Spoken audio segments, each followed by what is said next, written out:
میں پیش کرنا چاہتا ہوں وہ ہے اس سرکل کے لیے جو یا اس تربیتی ایونٹ کے لیے جو مٹیریل آیا ہے وہ مٹیریل کہاں سے آیا ہے. تو اس میں ایک لیکچر بہت خوبصورت ہے شیخ احمد دیدات کا، role of Masjid in the waste. تو کچھ کانٹینٹ اس کی وہاں سے جو ہے وہ اخذ کی گئی ہے. اس کے علاوہ ایک لیکچر ہے عبدالغفار عزیز صاحب کا نظام تربیت کے حوالے سے، اس سے بھی اس حوالے سے استفادہ کیا گیا اس پہ. اور انشاءاللہ اس حوالے سے فردر انفارمیشن جو ہے وہ ڈیورنگ دا پریزنٹیشن آپ کے ساتھ شیئر ہو جائے گی انشاءاللہ. اس کے علاوہ مسجد کے کردار کے موضوع پہ خرم مراد رحمۃ اللہ علیہ صاحب کی کتاب ہے، اس سے استفادہ کیا گیا ہے. اور ایک ریسنٹلی پبلشڈ بک ہے ریکلیمنگ دا مسجد ڈاکٹر جاسر عودا کی، تو اس حوالے سے بھی اس میں استفادہ کیا گیا. اور انشاءاللہ اس حوالے سے بھی مزید ڈیٹیل جو ہے وہ انشاءاللہ آگے آپ کے ساتھ جو ہے وہ شیئر ہوں گی. انشاءاللہ اسکیجول ہمارا اس طرح سے ہوگا کہ ہمارا بیچ میں نماز کا وقفہ آئے گا مغرب کا. تو اس حوالے سے سب سے پہلے تو ساتھیوں سے یہ معذرت ہے کہ ٹائم سڈنی میلبرن کیمبرا کے ساتھیوں کے لیے تھوڑا سا لیٹ ہے، اور پرتھ کے ساتھیوں سے اس وجہ سے معذرت کے بیچ میں نماز کا ٹائم آئے گا، جس کے لیے انشاءاللہ ہم وقفہ دیں گے. اور ہماری کوشش ہوگی کہ انشاءاللہ نیکسٹ تربیتی ایونٹ جو ہے وہ دوپہر میں رکھا جائے تاکہ سب اسٹیٹس کے ساتھیوں کے لیے کنوینئنٹ ہو. تو آج کے لیے معذرت. اور انشاءاللہ ہمارا آج کا اسکیجول یہ ہوگا کہ ابھی ہم انٹروڈکشن سیکشن کر رہے ہیں اور تقریباً 10 منٹ ہم اپنا انٹروڈکشن رکھیں گے، جس میں ٹاپک کا بیسک انٹروڈکشن جو ہے وہ شامل ہوگا. پھر ہم تھوڑی سی بات کریں گے مساجد اور تربیہ کے حوالے سے، اور اس حوالے سے ہم جو عبدالغفار عزیز صاحب کے لیکچر کا میں نے ذکر کیا اس حوالے سے تھوڑی سی بات رکھیں گے کہ وہ کیا نظام تربیت ہے جس کو یہاں پہ آسٹریلیا میں بھی ہم اپلائی کر سکتے ہیں. تو انشاءاللہ اس حوالے سے مختصر بات ہوگی. پھر انشاءاللہ ہم ایک کیس اسٹڈی پڑھیں گے، ہاؤ ٹو بلڈ آور اون دعویٰ سینٹرز اینڈ مساجد. تو اس حوالے سے میں رشید بھائی سے درخواست کروں گا کہ وہ اس کو کنڈکٹ کریں، اور اس دوران پرتھ کے ساتھی جو ہے وہ ہم نماز مغرب انشاءاللہ پڑھیں گے اور 10 منٹ کی ایکٹیویٹی ہوگی. اس کے بعد انشاءاللہ میں آپ کو ایک سٹوری سناؤں گا، story of a very strange mask.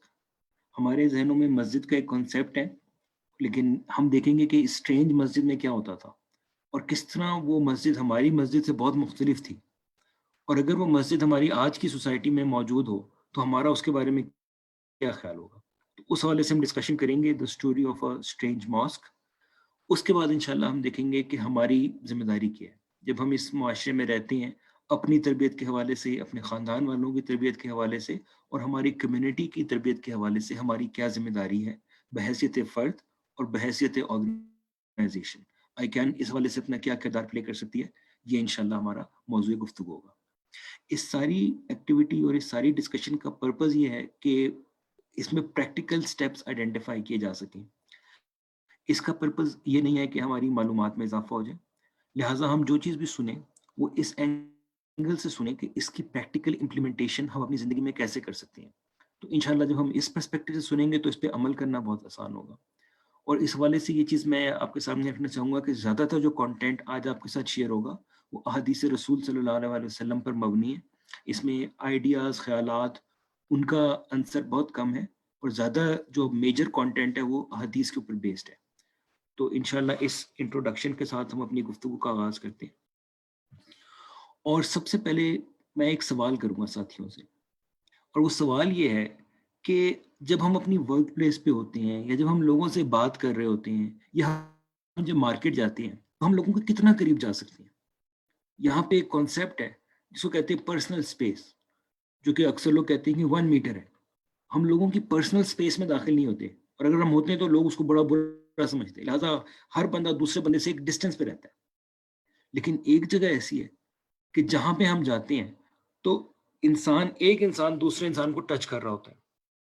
اس کی جب وہ کھڑے ہوتے ہیں نماز میں تو ان کے پیروں کی ٹوز دوسرے کے پیروں کی ٹوز سے ٹچ ہو رہی ہوتی ہیں، اس کے کاندھے دوسرے کے کاندھوں سے ٹچ ہو رہے ہوتے ہیں، اس کے ہاتھ دوسرے کے ہاتھوں سے ٹچ ہو رہے ہوتے ہیں. جب وہ بیٹھتا ہے تو اس کے زانو دوسرے کے زانوں سے ٹچ ہو رہے ہوتے ہیں.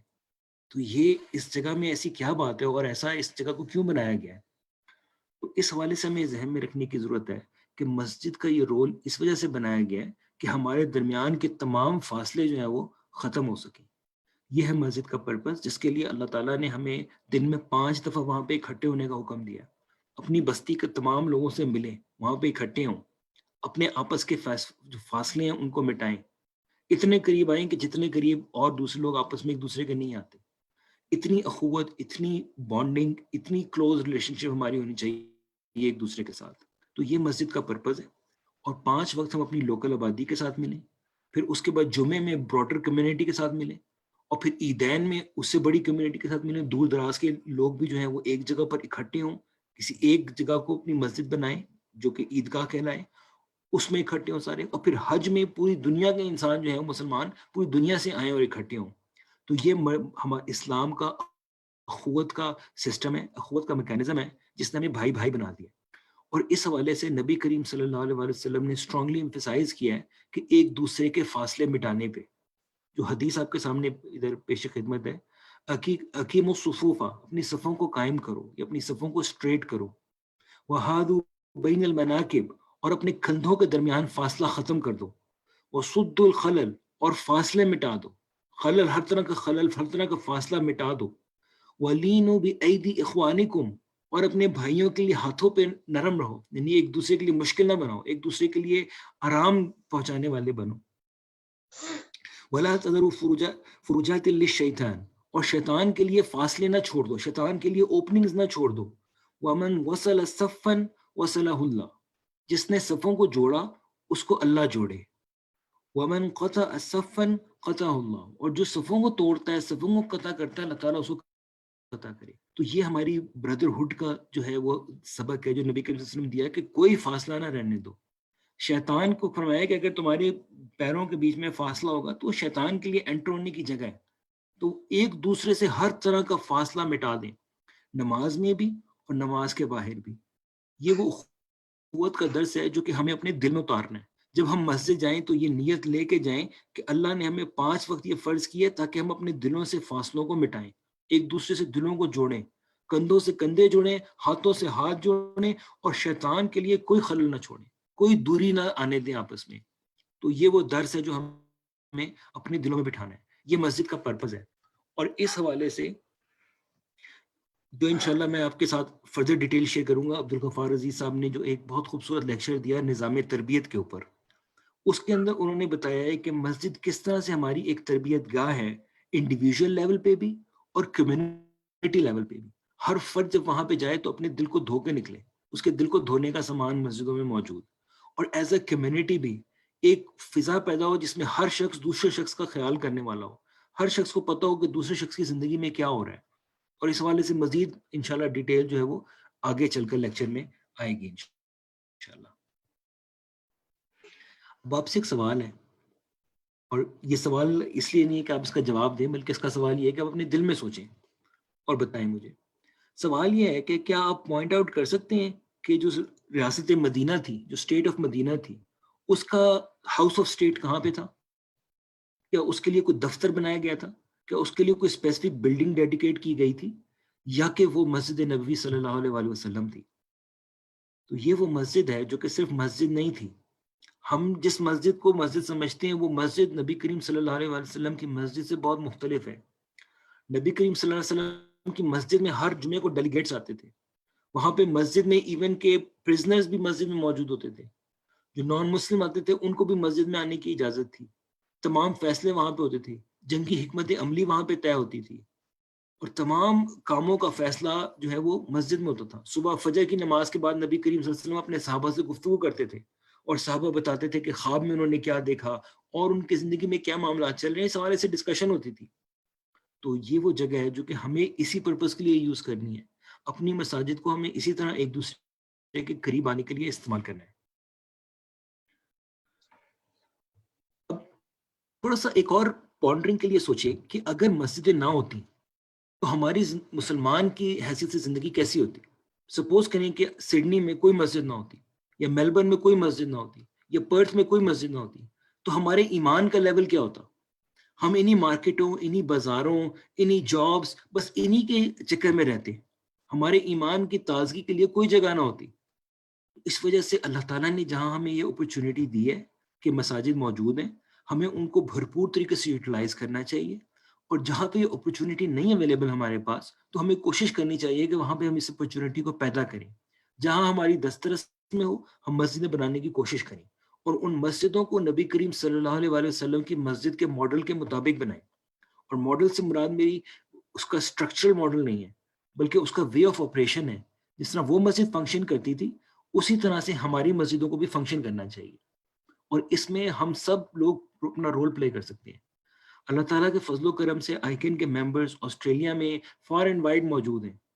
کیمبرا، سڈنی، میلبرن، پرتھ اور ایڈلیڈ، برسبن، الحمدللہ ہر بڑے شہر میں ہمارے ساتھی موجود ہیں. تو ہمیں چاہیے کہ وہاں پہ ہم اس حوالے سے کام کریں کہ کس طرح ہم اس اخوت کے میسج کو عام کر سکتے ہیں، اور کس طرح ہم اپنی مساجد کو مسجد نبوی صلی اللہ علیہ وآلہ وسلم کے طریقہ کار کے مطابق ڈھال سکتے ہیں. اس حوالے سے جو پریکٹیکل سٹیپس ہو سکتے ہیں انشاءاللہ اس تربیتی ایونٹ کے آخری سٹیپ میں انشاءاللہ وہ ہم ڈسکس کریں گے کہ وہ کیا پریکٹیکل کام ہیں جو آئیکن کے ذمہ داران اور آئیکن کے ساتھی اور آئیکن کے والنٹیئرز، ٹیم ممبرز اور ایسوسیٹ ممبرز ہم یہ مل کے کر سکتے ہیں. تو انشاءاللہ اس پریکٹیکل حوالے سے گفتگو ہوگی. اگر یہ مساجد نہ ہوں ہمارے پاس تو ہمارے ایمان کا کوئی جو ہے نا گارنٹی نہیں دی جا سکتی کہ وہ قائم رہے گا بھی یا قائم نہیں رہے گا. اس وجہ سے ہمیں ان مساجد کو بھرپور طریقے سے یوٹیلائز کرنا چاہیے. اس حوالے سے نبی کریم صلی اللہ علیہ وسلم نے یہ بھی فرمایا کہ احب البلاد الی اللہ مساجدها، اللہ کے نزدیک سب سے بہترین گھر جو ہیں وہ مسجدیں ہیں. وابغض البلاد الی اللہ اسواقها، اور ورسٹ آف دا پلیسز جو اللہ کے نزدیک ہیں وہ ہیں مارکیٹس. اس حوالے سے دو تین کویشچنز ہیں. ایک تو یہ کہ ہم اپنا تجزیہ کریں، اپنی ذات کا محاسبہ کریں کہ ہمارا دل کہاں پہ زیادہ لگتا ہے. کہ ہم مسجدوں سے نکل کے اور جگہوں کی طرف بھاگتے ہیں یا اور جگہوں سے نکل کر مسجد کی طرف بھاگتے ہیں. تو ہمیں اپنا محاسبہ کرنے کی ضرورت ہے. اور ہم اگر دین کا کام کرنے کے لیے اٹھے ہیں اور دین کے کام کرنے کا ہم ارادہ رکھتے ہیں تو یہ بہت امپورٹنٹ ہے کہ ہمارے دل جو ہے وہ مسجد کے ساتھ جڑنے والے ہوں. انشاءاللہ ابھی ایک دو سلائیڈز کے بعد ہم نماز مغرب کا وقفہ لیں گے انشاءاللہ. تو یہ چیز جو ہے وہ ہمیں اپنے ذہن میں رکھنے کی ہے. لیکن سوال یہ بھی پیدا ہوتا ہے کہ اگر مسجدیں ہی صرف ایمان بچانے کا ذریعہ ہیں تو پھر ان لوگوں کا کیا ہوا جو ہمارے سے بہت پہلے یہاں پر آئے تھے، اور وہ لوگ جو ہے انہوں نے مسجدیں بھی بنائی، ان کی بنائی ہوئی مسجدیں آج بھی قائم ہیں، لیکن ان کے بچے اور ان کی جو سیکنڈ اور تھرڈ جنریشن ہے وہ اب مسلمان نہیں رہی. اس کی کیا وجہ ہے؟ اس کی وجہ یہ ہے کہ ہماری مسجدوں کا نظام وہ نہیں ہے جو کہ مسجد نبوی صلی اللہ علیہ وآلہ وسلم کا تھا. اور ابھی میں انشاءاللہ اپنی فردر ڈسکشن میں اس کو آپ کے سامنے پریزنٹ کروں گا کہ کیوں میں یہ کہہ رہا ہوں. اگر ہم اپنی مسجدوں کو مسجد نبوی صلی اللہ علیہ وسلم کے طریقے کے مطابق نہیں ڈالیں گے، اگر ہم انہیں اپنے کلچر کی طرح رن کریں گے تو اس طریقے سے ہم جو ہے وہ وہی نقصان اٹھائیں گے جو ہمارے سے پہلے والوں نے اٹھایا ہے. اور جس طرح سے آپ یہ اسکرین پہ دیکھ رہے ہیں 1 in 4 چلڈرن، ان کے بارے میں جو یہ ہے امریکہ میں ایک ریسرچ کے مطابق وہ کہتے ہیں کہ وہ اسلام سے دور ہٹ جاتے ہیں. اور اس بات کا میں خود گواہ ہوں کیونکہ میرا بیٹا پبلک اسکول میں جاتا ہے، اور وہاں پہ جو حالات دیکھے ہیں میں نے اور جو بچے دیکھے ہیں، تو یہ جو اسٹیٹمنٹ لکھی ہوئی ہے it's not far from impossible, it's very much possible. مسجدیں ہونے کے باوجود، آپ کے شہر میں مسجدیں ہیں اس کے باوجود یہ ہو رہا ہے. اس کی کیا وجہ ہے؟ اس کی ایک وجہ یہ ہے کہ ہم نے اپنے بچوں کو، اپنی فیملیز کو، اپنے گھروں کو مسجد سے کنیکٹ نہیں کیا. ہم نے سمجھا کہ شاید ہم انہیں آن لائن قرآن پڑھا دیں گے تو وہ بہت کافی ہوگا. اور اس حوالے سے یہ چیز ذہن میں رکھیں کہ it is not just about icon team members. ہم پھر بھی کسی نہ کسی طریقے سے دین کے کام میں اللہ تعالیٰ نے ہمیں جوڑ کے رکھا ہوا ہے. بہت سارے لوگ ایسے ہیں جن کے لیے یہ معاملہ اور اس سے کئی گنا زیادہ خطرناک ہے. بہت ساری دوسری نیشنلٹیز ہیں جن میں مسئلہ بہت خطرناک ہے. بہت سارے پاکستانی بچے آپ کو ایسے نظر آ جائیں گے جو یہاں پہ آ کے انہی کے رنگ میں مکمل طریقے سے ڈھل جاتے ہیں اور بھول جاتے ہیں کہ خاص ہے ترکیب میں قوم رسول ہاشمی، اور اس کا نتیجہ یہی نکلتا ہے جو کہ آپ کو اسکرین پر نظر آ رہا ہے. تو اس کے بچنے کے لیے بہت ضروری ہے کہ ہم اپنی مساجد کو نبی کریم صلی اللہ علیہ وآلہ وسلم کے مسجد کے ماڈل کے اوپر تخلیق کریں. اس میں جب وہ نظام جب تک نہیں آئے گا تب تک ہماری مساجد اپنا افیکٹو کردار ادا نہیں کر سکتی. اور اس حوالے سے ایک چیز بہت امپورٹنٹ جو ذہن میں رکھنے کی ہے وہ یہ ہے کہ ہمارے اوپر کلچر کی ڈسٹ پڑ گئی ہے. ہم اپنے کلچر کے اندر زیادہ انگیج ہیں بجائے اسلام کے. اور یہ میں ابھی انشاءاللہ احادیث رسول صلی اللہ علیہ وسلم پیش کروں گا آپ کی خدمت میں، جس سے آپ کو پتہ چلے گا کہ کس طرح ہم نے اپنی مساجد کو ان کی پراپر فنکشننگ سے روکا ہوا ہے because of our own cultural aspects. جب تک یہ کلچرل ڈسٹ، کلچرل مسٹ نہیں ہٹے گی پیور اور خالص اسلام سے، تب تک جو ہے نا یہ ایتھزم کا فتنہ اور یہ دوسرے مسئلے مسائل، لوگوں کی دین سے دوری، یہ کبھی بھی حل نہیں کی جا سکتی. ہمیں اپنی مساجد کو اسلامک سینٹر بنانا ہے. تاکہ وہاں پہ ایک کمپلیٹ فیملی کے لیے جو ہے نا وہ ان کی نیڈس کیٹر کی جا سکیں، جس طرح سے مسجد نبوی صلی اللہ علیہ وسلم میں ہوتی تھی. تو اس کے لیے ہمیں کام کرنے کی ضرورت ہے. کے لیے ہمیں اپنے بچوں کو، اپنے اسٹوڈنٹس کو، اپنی خواتین کو، نان مسلم ان دا کمیونٹی کو مسجد میں لانا ہوگا اور مسجد کو سینٹر آف دا ایکٹیویٹی بنانا ہوگا. ہم بچوں کو مسجدوں سے دور رکھتے ہیں کہ بچے شور کر رہے ہیں، ان کو مسجد میں لے کر نہیں آتے، تو کیسے وہ اسلام پہ قائم رہیں گے؟ کیسے انہیں دین سے محبت ہوگی؟ نان مسلم کو جب تک ہم مسجد میں نہیں دکھائیں گے تو انہیں کیسے پتہ چلے گا کہ اسلام کس چیز کا نام بتا رہا ہے؟ تو یہ وہ کام ہے جو ہمیں کرنے کی ضرورت ہے. اور اس حوالے سے ایکولی امپورٹنٹ یہ ہے کہ ہم اپنے آئیکن کے پلیٹ فارم سے بھی ایسی مساجد اسٹیبلش کر سکیں جہاں پہ نبی کریم صلی اللہ علیہ وسلم کا مسجد کا نظام قائم کیا جا سکے. تو اس حوالے سے انشاءاللہ ایک چھوٹی سی ایکٹیویٹی کرتے ہیں. اس حوالے سے پہلے میں ایک ویڈیو پلے کروں گا اور پھر اس حوالے سے ایک مختصر ڈسکشن ہوگی. مین وائل جو پرتھ کے ساتھی ہیں وہ انشاءاللہ نماز پڑھ لیں. اس ایکٹیویٹی کو تقریباً 10 منٹ لگیں گے اور ایک چھوٹا سا ویڈیو. اس کے بعد انشاءاللہ رشید بھائی اپنی ایک مختصر گفتگو رکھیں گے کہ آسٹریلیا میں ہم دعوتی مراکز، مساجد یا دعوت سینٹرز کیسے قائم کر سکتے ہیں. تو انشاءاللہ میں ویڈیو پلے کرتا ہوں اور مین وائل پرتھ کے ساتھیوں سے درخواست ہے کہ وہ انشاءاللہ نماز پڑھ لیں. آپ کو آواز آ رہی ہے ساتھیوں کو یہ ویڈیو کی؟ ابھی نہیں آ رہی. نہیں آ رہی. اچھا، السلام علیکم. آواز نہیں.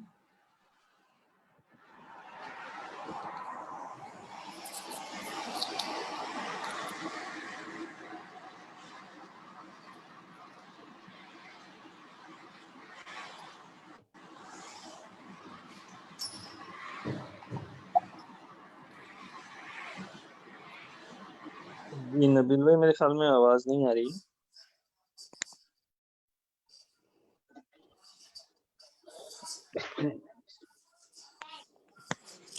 بھائی آپ نے چونکہ اسکرین شیئر کی ہے نا، آپ نے ڈیوائس یا کمپیوٹر شیئر نہیں کیا تو اس لیے اس کی آواز نہیں آئے گی.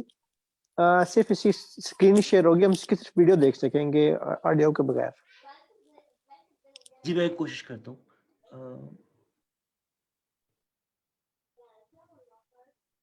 Share the computer sound. ٹھیک ہے انشاءاللہ اب آئے گی. جی اب کنفرم کر دیجیے پھر میں نماز پڑھنے جاتا ہوں. جی آ رہی ہے. The first thing the Prophet ﷺ did when he entered Medina,